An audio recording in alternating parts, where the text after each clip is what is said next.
Hello, everyone. My name is Katherine Riley. I'm the Director of Science for the Argonne Leadership Computing Facility. And what we want to do today is walk you through how you can gain access to the Leadership Computing Facility resources. There are allocation programs that we use for this. And so what I want to do is describe the mission for those different programs and what you can do to sort of apply for them and figure out how your research needs might map to each of those different allocation programs. Quickly, before we dive into that, I want to touch on the resources we have. I'm not going to go into a lot of detail because that has already been covered in other parts of the workshop, but just to sort of remind you, and then that gives the context for some of the conversations later in the talk. But as has come up, right, we try to deploy systems that are about 10 to 100 times more powerful than systems that are typically available for researchers at other facilities, at other research sites. But in addition to that, it's not just that we're putting down a bigger system. Our goal is that the allocations that researchers would get are actually in that 10 to 100 times bigger than they might otherwise be able to obtain. And so that's really where, for the leadership computing facilities, the impact comes in. We're looking at much larger allocations than people would normally get to really focus on research that you wouldn't be able to accomplish other places. And one other component that I think is really relevant to many of our allocation programs is that we are a national user facility, and that has a very specific meaning. As a national user facility, our science projects are open science. So all of the allocation programs that you'll see are really focused on projects that are going to be publishing their data or publishing other products from their research at the facility, perhaps data sets, et cetera. And that is a huge primary part to our mission. As said, I'm going to touch on our resources, but not dive into it too deeply. The primary resource on the floor today is Theta. So that's our almost 12 petaflop Cray system. And has been on the floor now for more than 2 years. It was deployed in 2017. And it is 4,392 nodes. So these are Knights Landing nodes, and this is not an accelerated system and like a GPU accelerated system.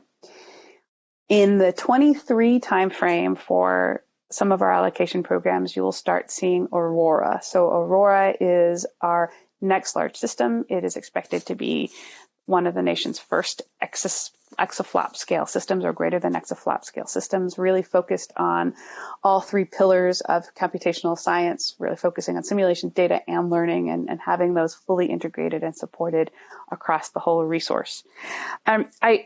I have as reference for you some details about Aurora, and you can look at those. You can ask during different parts of this workshop more details about the resources, about Aurora and the hardware details, but I don't want to go into a lot of detail right now because we could spend 30, 40 minutes alone just talking about these couple slides. So this gives you the sense of the public information currently for Aurora on the hardware side. So the key piece of information is that this will be a GPU accelerated system, all based on Intel hardware, Intel accelerators.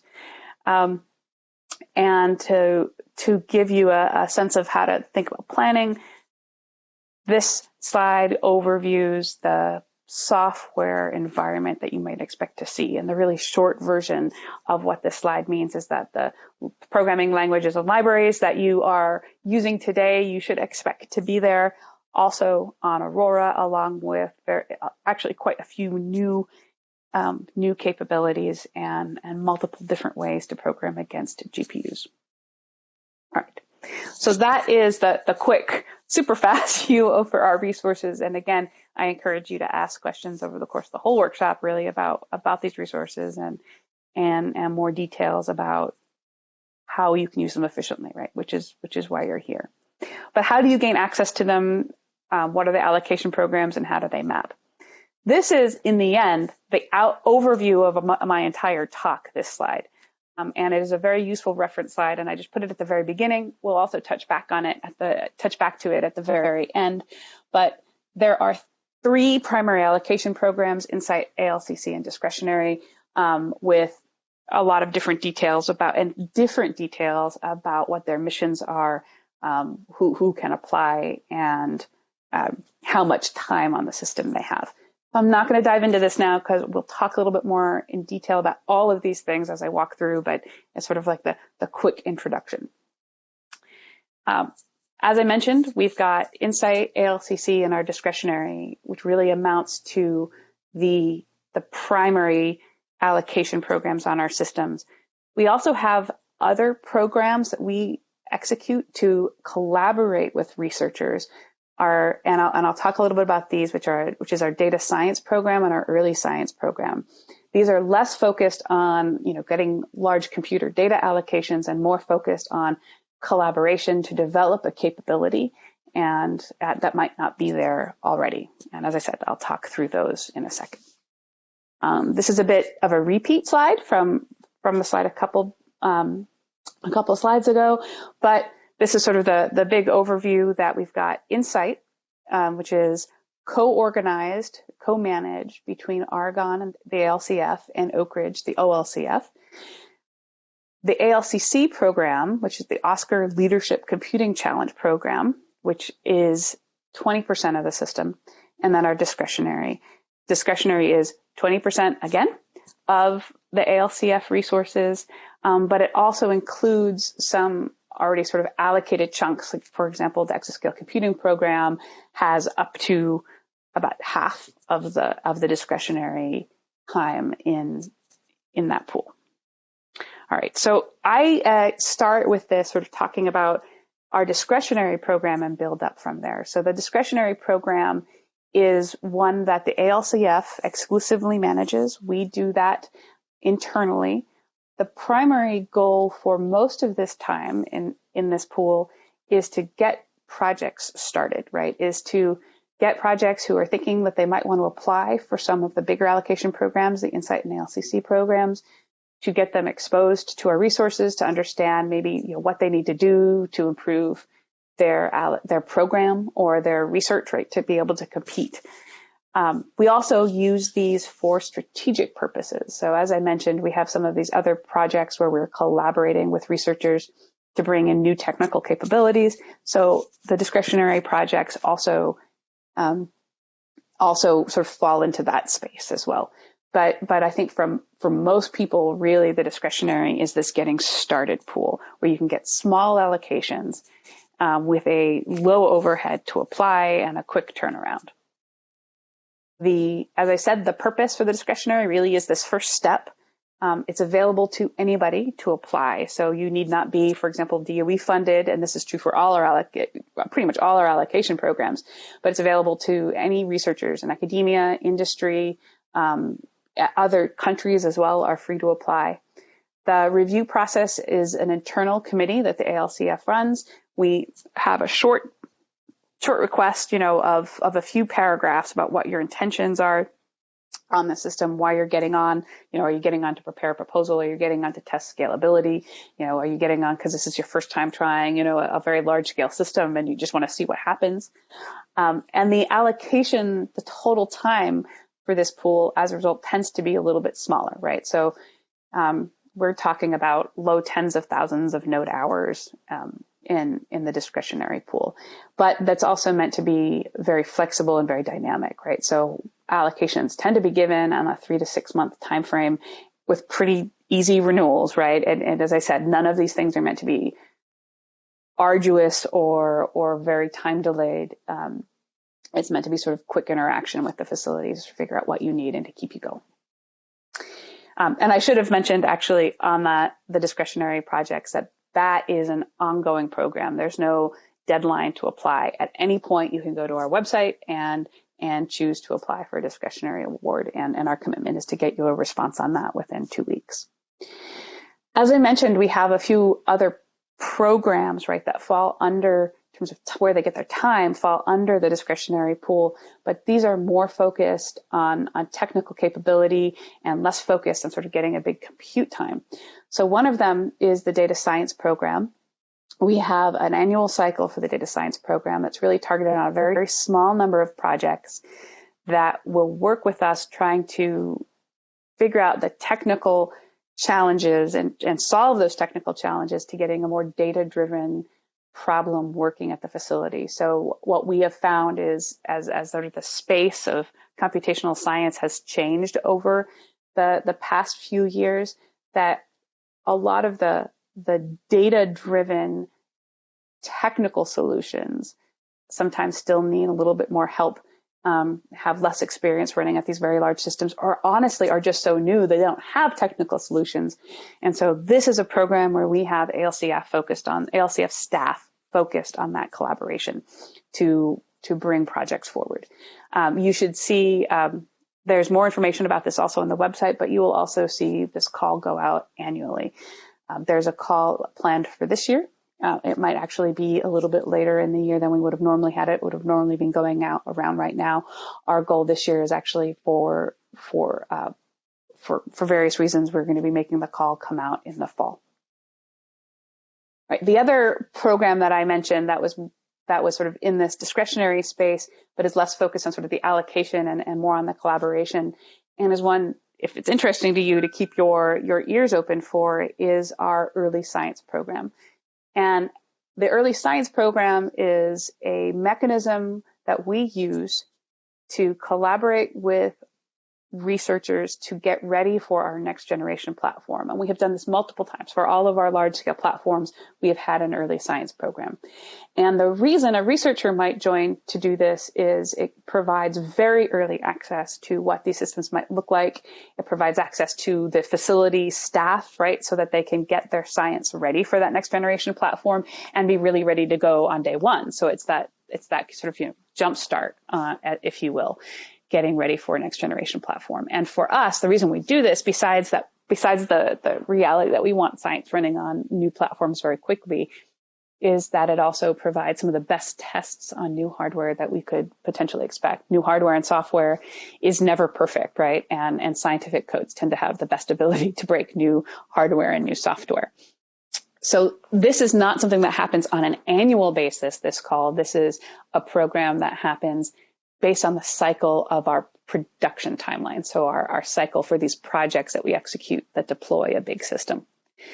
The reason I wanted to talk about this one and the data science program is mostly to make you aware that these ones are sort of a different process, right, to engage with us, that are more focused on sort of the capability of your science application, and to give you that sense of that these exist and that you can plug in with us through those as well as through just sort of the more standard, I need some fraction of computer data and get an allocation. All right. And that brings us to our major awards that I mentioned earlier. So INCITE and ALCC, and I'll talk about each one of them individually. But the premise behind both of these programs is that you have users that have incredibly intensive, large-scale research projects that would not be able to be executed elsewhere. And they have a multiple stage review process and tend to be very competitive. So first, I will talk about INCITE. I mentioned this earlier, that this is a program that is jointly organized by the Argonne Leadership Computing Facility and the Oak Ridge Leadership Computing Facility. So we manage this program. Our resources are allocated. Both of our resources are allocated through this program. And it's really targeted at tackling these grand challenges in science and engineering, these sort of potentially domain-changing challenges that could have large impact. Again, this is available to anyone. So whether you are funded by DOE or not, you're able to apply. Whether you're in academia or in industry or in another research institution, you are eligible to apply. We don't have a quota, for this many academic institutions or this many industry users. It really is in all respects for INCITE that the best scientific proposals who are most ready to use our resources are the ones that are successful. And so, as I mentioned, right, that are ready to use our resources, there is a two-part review for INCITE. So the primary part really is evaluating the scientific impact. And then there is another component looking at whether what you are proposing to do is technically feasible at the facility and whether you as a researcher are able to execute it. These are both very important. I mean, the primary goal is high impact science, but if you've got incredibly high impact science, but no ability to execute on that on the facility, that's a really huge risk for us, right? And so that really feeds heavily into the allocation award decision process. The sizes of these tend to be large, right? So they tend to be between 1 and 2.5 million node hours per year. The total projects, for example, on INCITE on Theta for this year are just 14 projects.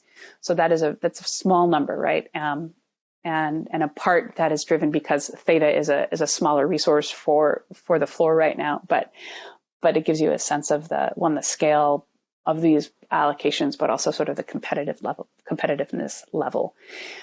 Also for INCITE, though, it's important to consider that these are projects that can be 1 to 3 years.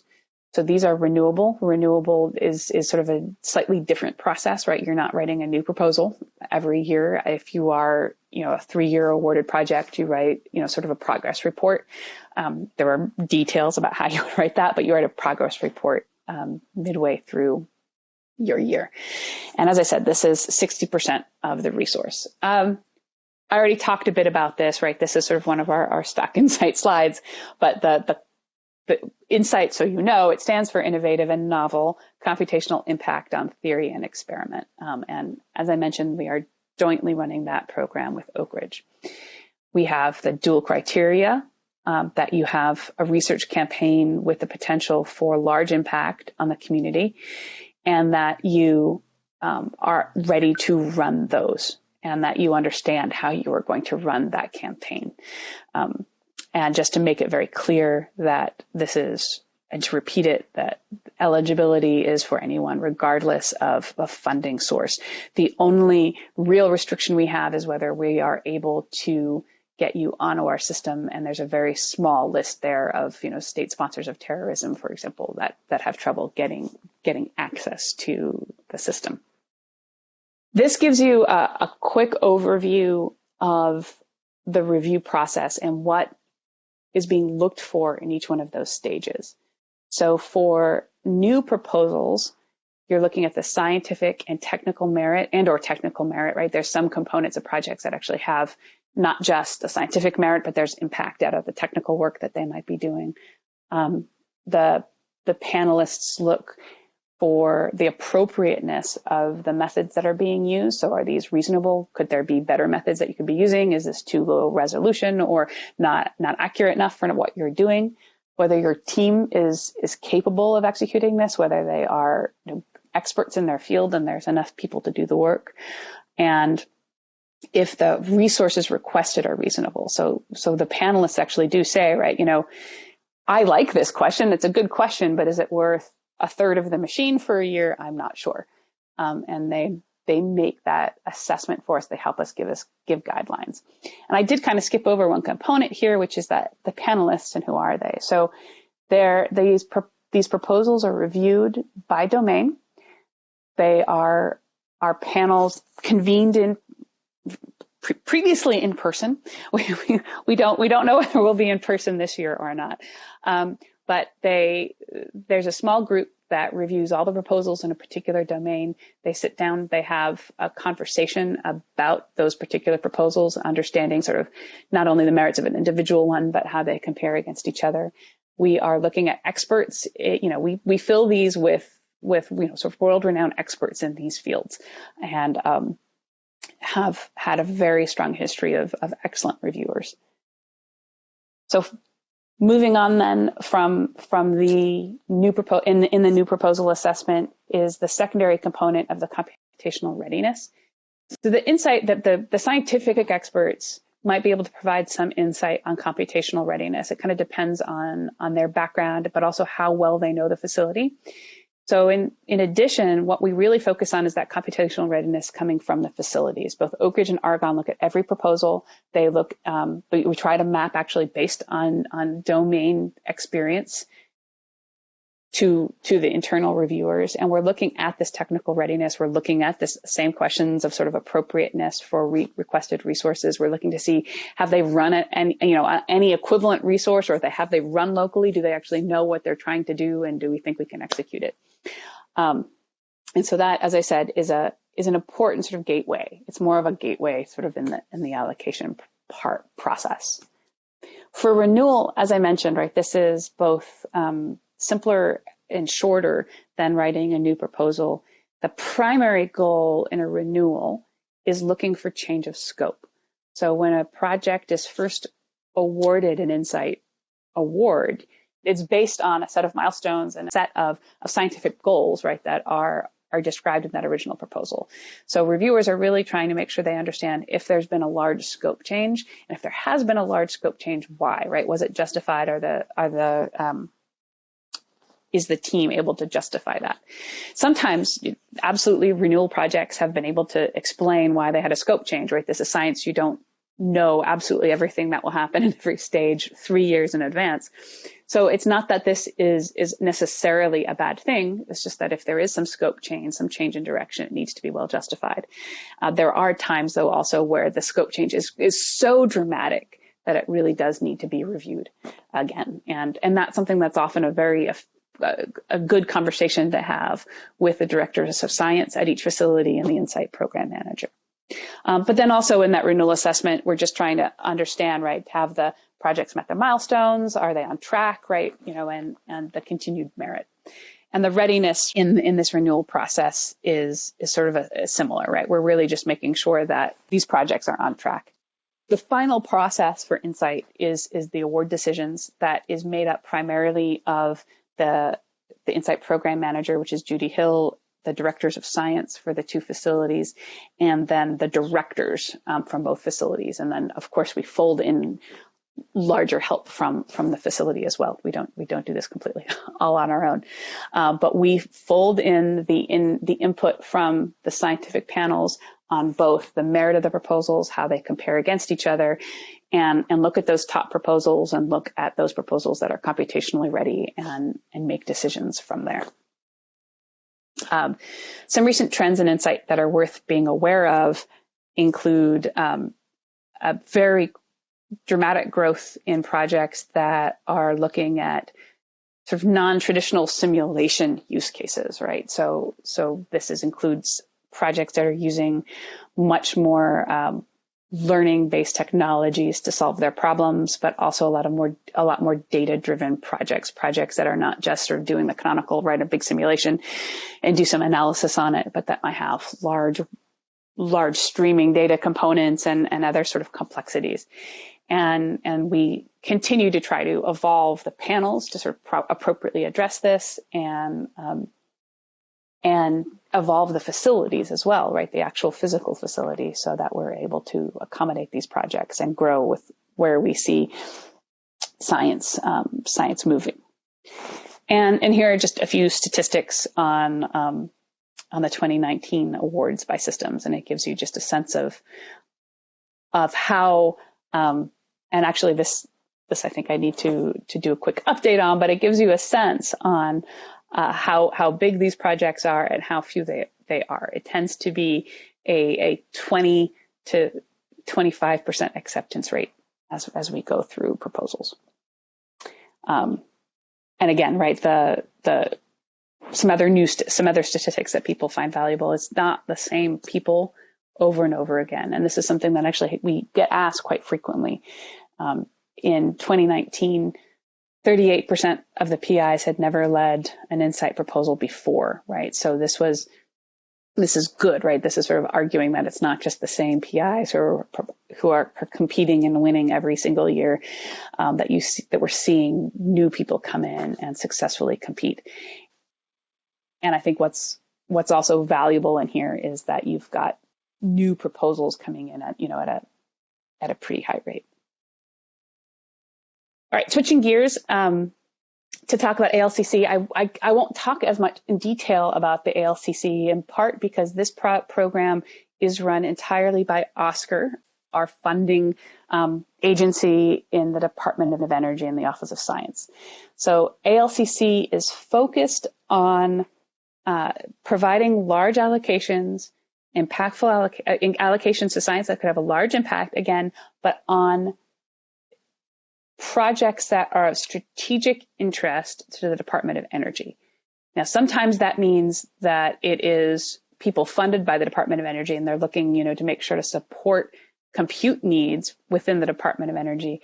But also, this is not exclusive, right? If you're not funded by the DOE, it does not mean that there's no chance to succeed in ALCC. There are absolutely projects that succeed that are just aligned very well with interests for DOE strategic goals.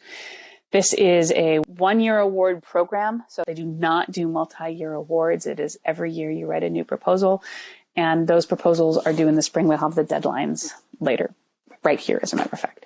So this is the sort of the quick summary. We have INCITE, which is due for proposals every June. This should say that the 2020 call is open right now, and it opened very recently. And it's 1 to 3 years. These tend to be 10 to 15 projects on Theta. In the third year of projects that are applying for the 2020 year, so if you are applying this year for INCITE, you are applying for 3 years, there is guidance on the proposal instructions to consider your use for Aurora. So Aurora will be in the INCITE pool in 2023. And so these are the first projects for the ALCF that will be potentially touching that system. So it is something to consider that in that transition from Theta to Aurora, there's a pretty big jump in capability.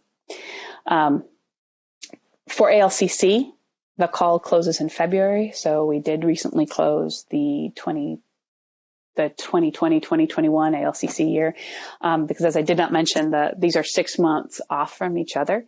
ALCC starts in June. That sort of allocation year starts, in July. The ALCC allocation year starts at the very beginning of July and runs for the 12 months out of that. The INCITE allocation year starts January 1 and runs for sort of a traditional calendar year. And so these are just phased at 6 months from each other. The next attempt for ALCC will be in spring next year. They do occasionally take off-cycle proposals, but that really requires sort of a conversation and an engagement with OSCR about whether they have it and whether they will entertain it, and then they'll give you basically permission to write a proposal for that. And as mentioned earlier, to remind you, right, that discretionary is sort of the getting started allocation. It is a rolling process. You don't have to wait for any deadlines there. You can apply against that, get small allocations for small windows, but with easy renewals to move forward. All right. And then, as mentioned, right, the ADSP and ESP projects are running at sort of a different time frame, I would say, than the other compute and data allocation programs. These are really focused more programmatically, but if you keep your eyes open for when that call will come out, if you are on our mailing list, you will hear when these open up for next opportunity. Thank you. You can learn more at our website. You can always feel free to reach out, and I hope you have a good day.